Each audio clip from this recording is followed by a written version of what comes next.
So hello everybody, this is Priti Shruti and welcome back to my YouTube channel again. And in today's session हम एक poem के बारे में discuss करेंगे, यूनिस डिसोजा की रिमेंबर मेडुसा.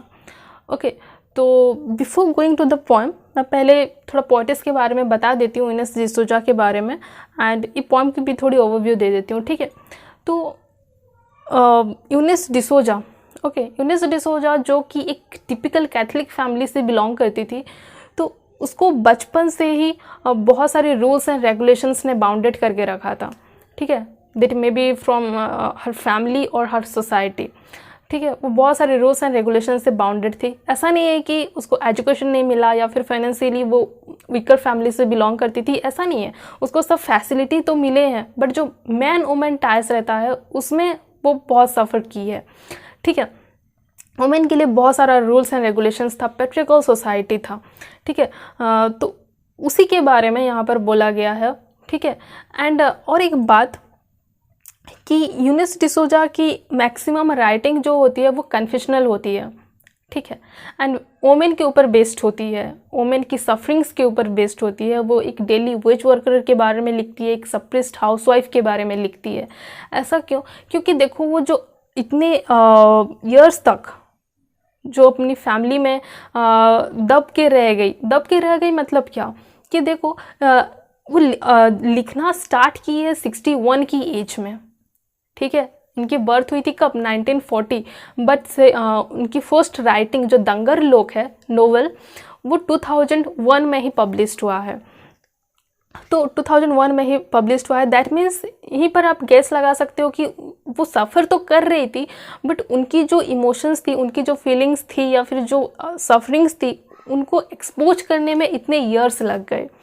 दैट मीन्स कि यूनिस डिसोजा अपनी बचपन से ही बहुत लॉयल रही हैं, बहुत फेथफुल रही हैं towards her family, towards her society. उनको जो भी बस बोले हैं, जो भी ऑर्डर्स किए हैं एल्डर्स ने, उसको बस वो फॉलो करती आई हैं, जिसके वजह से उनके मन में जो ड्रीम्स, डिजायर्स या होप्स थे, उनके मन में जो भी फीलिंग्स थे, वो सप्रेस्ड होकर रह गई है, वो दब गई है, एंड अल्टीमेटली उनकी जितनी भी इमोशंस एंड फीलिंग्स रही है वो मर गई है. एंड वो अपनी जो सेल्फ एग्जिस्टेंस है, जो सेल्फ आइडेंटिटी है, उसको लूज कर बैठे हैं, एंड मतलब अपनी पूरी लाइफ स्पान को एक स्पॉइल कर दिए हैं, ऐसा मानते हैं. ठीक है, तो that is Eunice D'Souza. And और एक बात, यूनिस डिसोजा ने कभी मैरिज भी नहीं की है. क्यों? क्योंकि वो बचपन से वोमेन कैसे अपनी हस्बैंड के दबाव में सप्रेस्ड होकर रही है, वो सब देखती आई हैं. ठीक है, तो जब देखती आई है तो वो भी शादी नहीं की है, एंड अपनी जो पेरेंट्स हैं उनकी टेक केयर की है. एंड और एक भी आंटी थी, उनकी भी उसने up to death take care की है. ठीक है, कभी शादी नहीं की है. And at the age of 61 अपनी जितनी भी हिम्मत है, जितनी भी मतलब कैपेबिलिटीज़ है, वो बाहर निकाली हैं. ठीक है, एंड जो भी फीलिंग्स है उनको एक्सपोज की है. एंड 61 की एज में उनकी फर्स्ट नोवेल दंगर लोक पब्लिश्ड हुआ था 2001 में. तो ये थे यूनिस डिसोजा, जो कि मतलब बहुत लॉयल थी एंड बहुत फेथफुल थी. तो वो ये पोएम में रिमेंबर मेडुसा में खुद को मेडुसा के साथ कंपेयर करते हैं. ठीक है, and through this poem she wants to draw the attention of her pitiful condition through the image of Medusa. अपनी जो पिटीफुल कंडीशन है उसको मेडुसा की इमेज के थ्रू इस पोएम में वो रिप्रेजेंट किए हैं. ठीक है, तो मेडुसा कौन थी? ठीक है, उसके बारे में भी थोड़ा बोल देती हूँ कि मेडुसा जो कि ग्रीक माइथोलॉजी में एक इविल मॉन्स्टर के हिसाब से मानी जाती है, बट ऐसा नहीं है. ठीक है, रिमेंबर मेडुसा जो थी वो बचपन से बहुत ब्यूटीफुल थी. ठीक है, बहुत सुंदर थी, बहुत ब्यूटीफुल थी. वो इतनी ब्यूटीफुल थी कि उसको देखने के लिए लोग दूर दूर से आते थे, इतनी ब्यूटीफुल थी. बट जो मेडुसा थी वो क्वीन एथेना की एक प्योर डिवोटी थी. ठीक है, एंड मेडुसा फोर्सेस एंड कैटो की एक मॉर्टल डॉटर थी. ठीक है, तो मेडुसा जो कि क्वीन एथेना की एक डिवोटी थी. ठीक है, एंड क्वीन एथेना की एक कंडीशन थी कि अगर उनकी कोई डिवोटी बनती है तो वो अपनी पूरी लाइफ स्पान प्योर बन के रहेगी. दैट मीन्स वो किसी भी मेल के साथ कोई भी फिजिकल रिलेशनशिप नहीं रखेगी, ये उसकी कंडीशन थी. एंड मेडुसा वो भी लॉयल थी, वो तो बहुत मतलब अपनी उसकी जो कंडीशन है उसको बहुत अच्छे से फॉलो कर रही थी, मानी थी, एंड एक प्योर डिवोटी थी। बट होता क्या है, आज की वो बहुत ही ब्यूटीफुल है तो कभी ना कभी तो बाहर आएगा ना, लोगों तक पहुंचेगा। तो जो कोई भी एथेना के किंगडम में आता था तो एथेना को तो देखता था, उसके साथ साथ जब उनकी नज़र मेडुसा के ऊपर पड़ती थी तो वो अट्रैक्ट हो जाते थे, मेडुसा को पाना चाहते थे, इच्छा रखते थे, जिसकी वजह से एथेना के मन में जेलसी क्रिएट होती है। ठीक है, जेलसी क्रिएट होती है एंड अल्टीमेटली पोसेडन, सी गॉड पोसेडन, जब वो एथेना की किंगडम में विजिट करते हैं तो उनकी भी नज़र पड़ती है मेडुसा के ऊपर एंड वो उसी टाइम ठान लेते हैं कि नो, एनी आओ, मैं मेडुसा को तो पा के ही रहूँगा। फिर इसी टॉपिक पे वो काफ़ी बार एथेना के साथ बात करते हैं कि no I want to achieve, but Athena उनको स्ट्रिक्टली मना करती है। फिर काफ़ी बार जब रिजेक्ट हो जाते हैं पोसेडन तो उनके मन में गुस्सा राइज होता है एंड वो बाय होक और क्रूक मेडुसा को अचीव करने की ठान लेते हैं। फिर एक दिन वो एथेना के किंगडम में जाते हैं मेडुसा से मिलने। ठीक है, एंड जब मेडुसा के सामने आते हैं पोसेडन तो मेडुसा उनको देख के ही जान लेती है कि उनके मन में एक्चुअल में क्या चल रहा है। ठीक है, क्या चल रहा है वो जान लेती है। फिर वो खुद को बचाने के लिए एथेना के पास जाती है, बट एथेना उस टाइम एब्सेंट होती है, जिसकी वजह से पोसेडन सक्सेस हो जाते हैं अपने काम में, जो भी वो चाहते थे वो अचीव कर लेते हैं, अपने काम में सक्सेस हो जाते हैं एंड वो चले जाते हैं। फिर जब एथेना आती है, एथेना मेडुसा को देख के जान जाती है कि उसके साथ क्या हुआ है।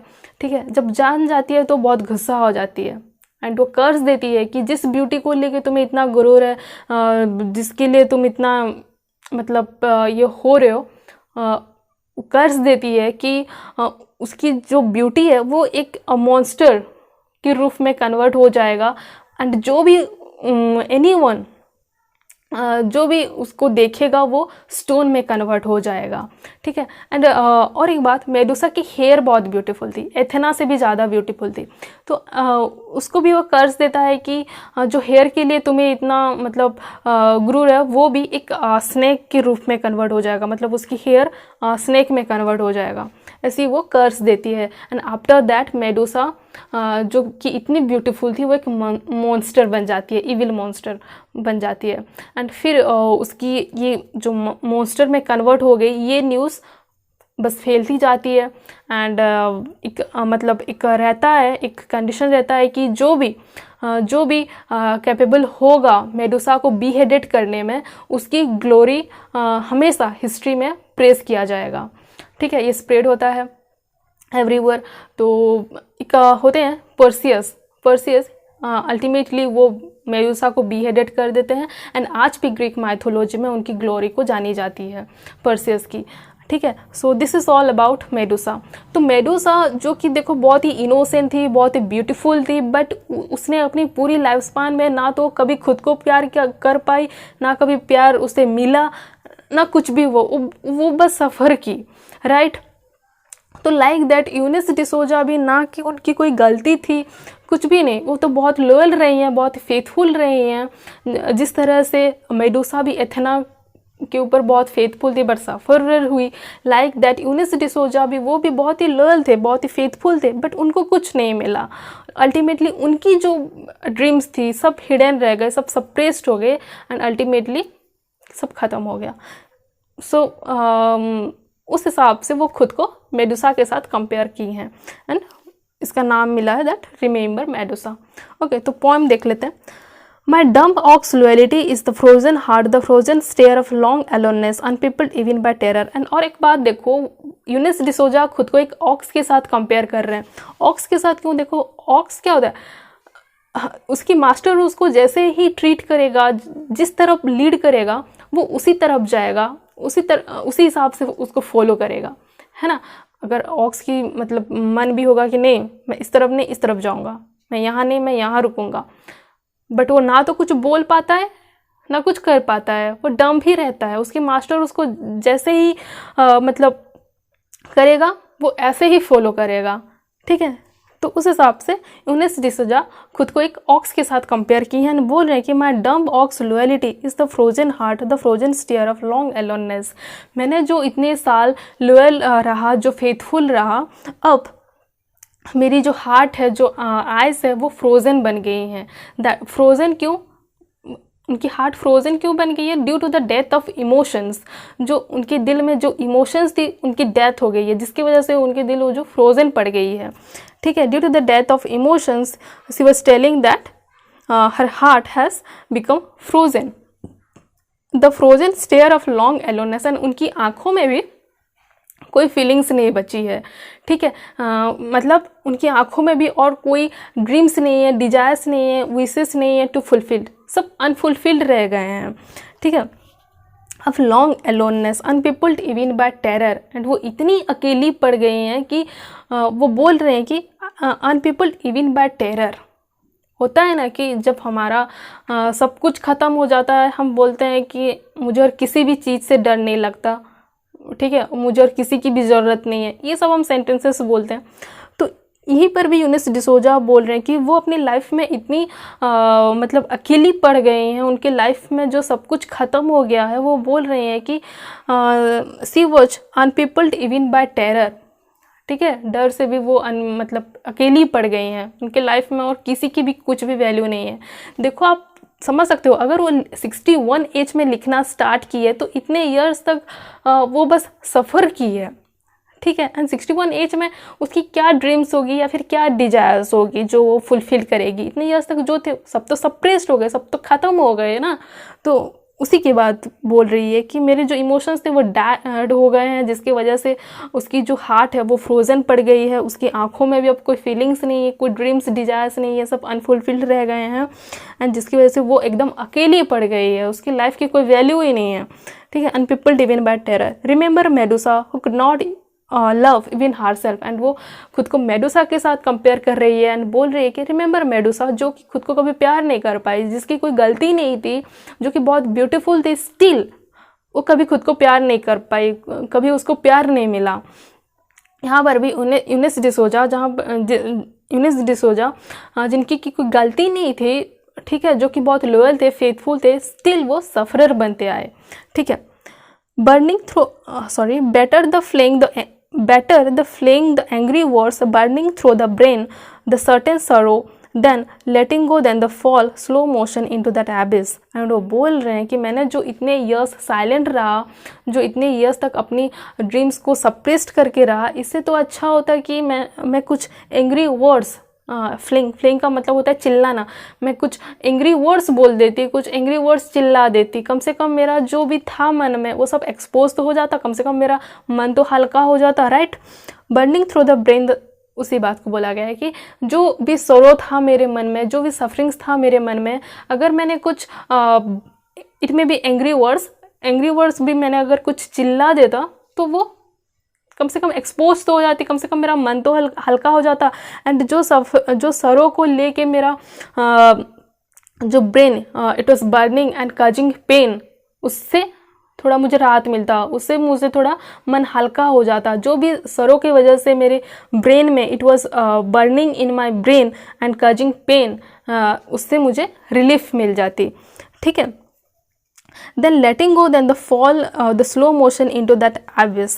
एंड वो बोल रहे हैं कि then letting go, मैंने जो इतने ईयर्स तक सबको जाने दिया, दैट मीन्स मैंने सबको सुना, सबकी ऑर्डर्स को फॉलो किया, माना, बट मैंने अपना जो ड्रीम्स है उसको पीछे छोड़ दिया। ठीक है, उसको जाने दिया, लेटिंग गो, उसको मैंने जाने दिया एंड सबको मैंने ओबे किया। ठीक है, जिसकी वजह से मैं स्लोली इनटू दैट एबिस, स्लोली मैं उस बॉटम में अब पहुंच गई हूँ जहाँ से निकलना मतलब पॉसिबल नहीं है। मतलब मैंने इतने ईयर्स वेस्ट कर दिए हैं, स्पॉइल कर दिए हैं, ठीक है, अपना जो है डिस्ट्रॉय कर दिए हैं, एंड अब मैं उस लोनलीनेस के बॉटम में पहुंच गई हूँ जहाँ पर कि मेरी कोई एग्जिस्टेंस नहीं है, मेरी कोई आइडेंटिटी नहीं है। ठीक है, देखो स्लो मोशन।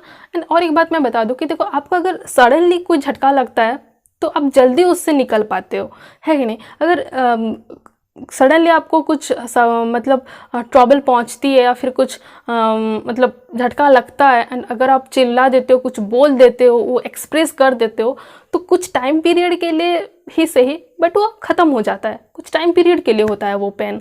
बट अगर आप उसको दबा देते हो, अगर आप जितनी भी अपनी स्ट्रेस फ्रस्ट्रेशन है अगर आप उसको दबा देते हो, तो वो अल्टीमेटली आपको स्पॉइल कर देता है, आपकी लाइफ को स्पॉइल कर देता है।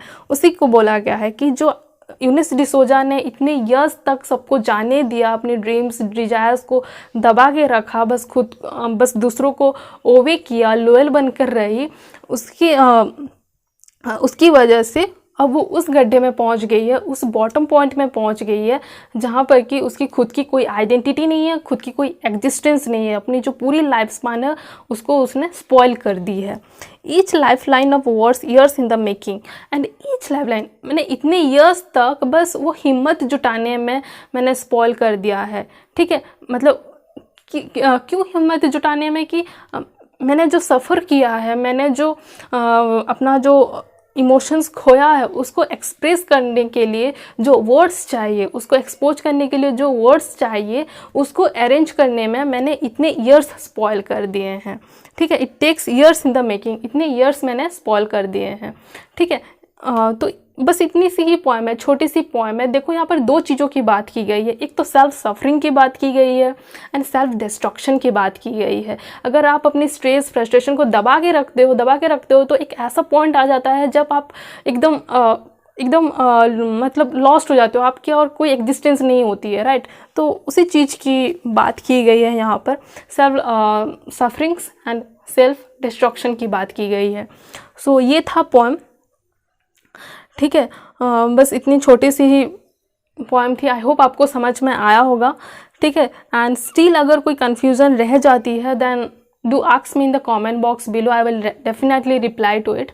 ओके, एंड आई होप आपको समझ में आया होगा।